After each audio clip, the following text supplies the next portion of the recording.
গ্রেপ্তার করা হবে দুদকের মামলার আসামিদের। গ্রেপ্তার এড়াতে আদালত থেকে জামিন নেওয়ার পরামর্শ সংস্থাটির মহাপরিচালক আক্তার হোসেনের।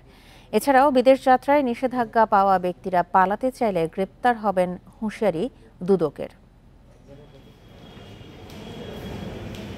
গত মঙ্গলবার পালিয়ে যাওয়ার সময় দুদকের আসামি ম্যাক্স গ্রুপের চেয়ারম্যান ইঞ্জিনিয়ার গোলাম মোহাম্মদ আলমগীর গ্রেপ্তার হন।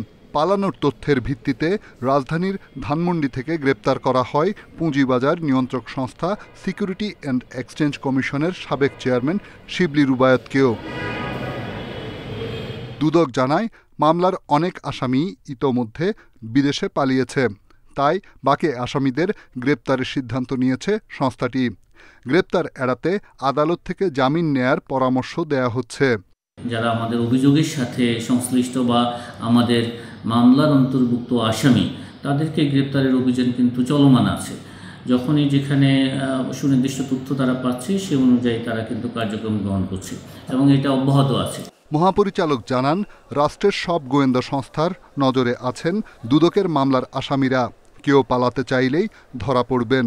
তদন্তকারী দল বলেন এবং অথবা অনুসন্ধানকারী দল, তারা কিন্তু এই আসামিরা আমাদের অভিযোগের সাথে সংশ্লিষ্ট ব্যক্তি অথবা আমাদের এফআইআরে যাদের নাম রয়েছে, তাদের তথ্য কিন্তু বিভিন্ন বিমানবন্দরে, স্থলবন্দরে কিন্তু তাদের তথ্যগুলো দেওয়া আছে। তো তারা পালিয়ে যাওয়ার চেষ্টা করলেও সেটা সম্ভব হবে না।